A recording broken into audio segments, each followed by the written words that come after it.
क्या होगा अगर कोई इंसान भगवान श्री कृष्ण का बार बार अपमान करे और श्री कृष्ण हर बार उसे माफ करते रहे, एक बार नहीं, 10 बार नहीं, बल्कि पूरे 100 बार।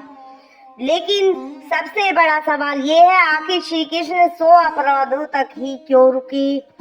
और 100 के बाद ऐसा क्या हुआ जिस श्री कृष्ण के चेहरे पर हमेशा मुस्कान रहती थी, उन्हीं के हाथ में आ गया सुदर्शन चक्र। तो भक्तों, आज की कहानी है सुदर्शन चक्र के बारे में। आज की कहानी के अंत में आपको एक ऐसी बात पता चलेगी जिससे आप समझ जाएंगे कि भगवान की शांति को कमजोरी समझना कितनी बड़ी भूल है। तो चलिए शुरू करते हैं श्री कृष्ण और शिशुपाल की यह अद्भुत कहानी। शिशुपाल कौन था? बहुत समय पहले चेदी देश में एक राजा हुआ करते थे जिनका नाम था दमघोष। उनके घर एक पुत्र ने जन्म लिया। उस बच्चे का नाम रखा गया शिशुपाल।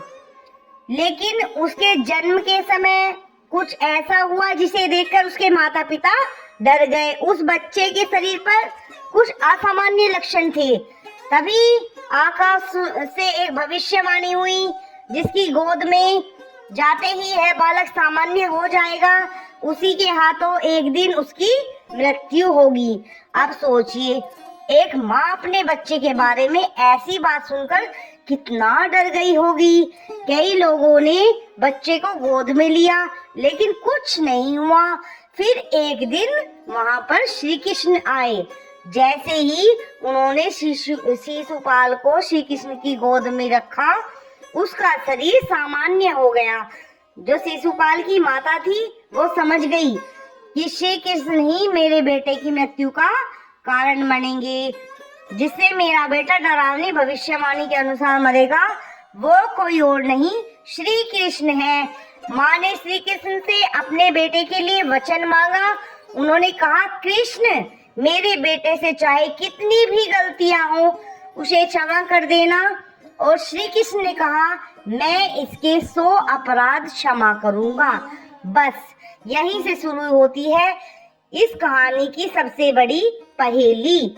शिशुपाल के मन में कृष्ण के लिए नफरत पैदा हो गई। समय बीतता गया, शिशुपाल बड़ा हुआ और राजा बन गया। लेकिन उसके मन में श्री कृष्ण के लिए प्रेम तो बिल्कुल नहीं था, बल्कि धीरे धीरे उसके अंदर श्री कृष्ण के लिए गुस्सा और नफरत समय के साथ साथ बढ़ती चली गई। वह श्री कृष्ण की बुराई करता, उनका अपमान करता, लेकिन श्री कृष्ण जो थे हर बार शांत रहते, क्योंकि श्री कृष्ण को अपनी बुआ से किया हुआ वचन याद था। यानी जो शिशुपाल थे वो उनकी बुआ के बेटे थे। 100 अपराध तक क्षमा। लेकिन शिशुपाल को शायद यह समझ नहीं आया कि किसी की चुप्पी का मतलब यह नहीं है कि वह हमेशा चुप रहेगा। फिर जो था राजसूय यज्ञ आया, राजसूय यज्ञ। अब कहानी पहुंचती है इंद्रप्रस्थ। पांडवों ने एक बहुत बड़ा राजसूय यज्ञ रखा। दूर दूर से राजा और बड़े बड़े योद्धा वहां आए। सभा बहुत भव्य थी। अब सवाल उठा, सबसे पहले सम्मान किसका किया जाए? तब भीष्म पितामह ने कहा, इस सभा में सबसे पहले सम्मान श्री कृष्ण का होना चाहिए। सबने श्री कृष्ण का सम्मान करना शुरू कर दिया। लेकिन एक व्यक्ति यह देखकर बिल्कुल खुश नहीं था, वह था शिशुपाल। और यहीं से कहानी ने ऐसा मोड़ लिया जिसकी किसी ने कल्पना भी नहीं की थी। शिशुपाल ने सभा में कृष्ण का बहुत अपमान किया। शिशुपाल अचानक अपनी जगह से खड़ा हो गया। वह गुस्से में श्री कृष्ण का अपमान करने लगा। वह बोलता गया और बोलता ही गया। सभा में बैठे लोग हैरान थे। कई लोग क्रोधित हो गए, लेकिन श्री कृष्ण तो फिर भी शांत बैठे रहे। उनके चेहरे पर वही मुस्कान थी, जैसे उन्हें शिशुपाल की बातें सुनाई ही नहीं दे रही हो। लेकिन अंदर ही अंदर एक गिनती पूरी हो रही थी। एक अपराध, 2 अपराध, 3 अपराध और धीरे धीरे 100 हो गए। श्री कृष्ण ने अब भी उसे क्षमा कर दिया, लेकिन शिशुपाल नहीं रुका। उसने सोचा कृष्ण मुझे कुछ नहीं करेंगे, और यही उसकी सबसे बड़ी भूल थी। अब आया वो पल, शिशुपाल ने 100 अपराध पूरे करने के बाद भी श्री कृष्ण का अपमान करना जारी रखा। सभा में अचानक सन्नाटा छा गया। अब श्री कृष्ण उठे। जिस व्यक्ति ने अब तक एक शब्द भी क्रोध से नहीं कहा था, उसके चेहरे की मुस्कान बदल चुकी थी। श्री कृष्ण ने शिशुपाल की ओर देखा और कहा, मैंने तुम्हारी माता को वचन दिया था, तुम्हारे 100 अपराध मैंने क्षमा किए। फिर श्री कृष्ण ने कहा, लेकिन अब सीमा समाप्त हो चुकी है। यह सुनते ही सभा में सन्नाटा छा गया। शिशुपाल को शायद पहली बार एहसास हुआ कि वह जिस शांति को अपनी जीत समझ रहा था, वह वास्तव में श्री कृष्ण का धैर्य था। और फिर चला सुदर्शन चक्र। अगले ही क्षण श्री कृष्ण ने सुदर्शन चक्र चलाया। शिशुपाल का अंत हो गया और पूरी सभा थी वो शांत हो गई। जिस शिशुपाल को लग रहा था वह अपनी बातों से श्री कृष्ण को हरा देगा, उसी का अंत उसके अपने अहंकार के कारण हो गया। लेकिन कहानी का सबसे बड़ा रहस्यमय हिस्सा अभी बाकी था।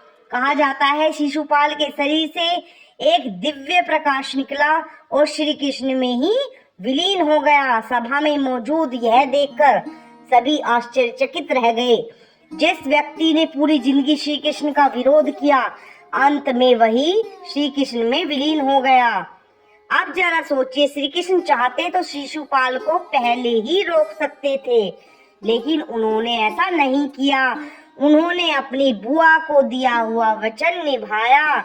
उन्होंने उसकी 100 गलतियां माफ की। इससे हमें एक बहुत बड़ी सीख मिलती है। क्षमा करना कमजोरी नहीं बल्कि बहुत बड़ी शक्ति है। लेकिन इसका मतलब यह भी नहीं है कि इंसान गलत को हमेशा सहता रहे। हर चीज की एक सीमा होती है। शिशुपाल की सबसे बड़ी गलती यह नहीं थी कि उसने एक बार श्री कृष्ण का अपमान किया। उसकी सबसे बड़ी गलती थी उसे बार बार मौका मिला, फिर भी उसने खुद को बदलने की कोशिश नहीं की। और यही बात हमारी जिंदगी भर भी लागू होती है। अगर कोई हमें एक गलती के बाद माफ कर दे तो हमें उस मौके की कदर करनी चाहिए। हर माफी के पीछे एक सीमा होती है। याद रखिए, शांत रहने वाले इंसान को कमजोर मत समझिए, क्योंकि कभी कभी इंसान इसलिए शांत नहीं होता कि उसके पास जवाब नहीं है। वह इसलिए शांत होता है क्योंकि वह सही समय का इंतजार कर रहा होता है।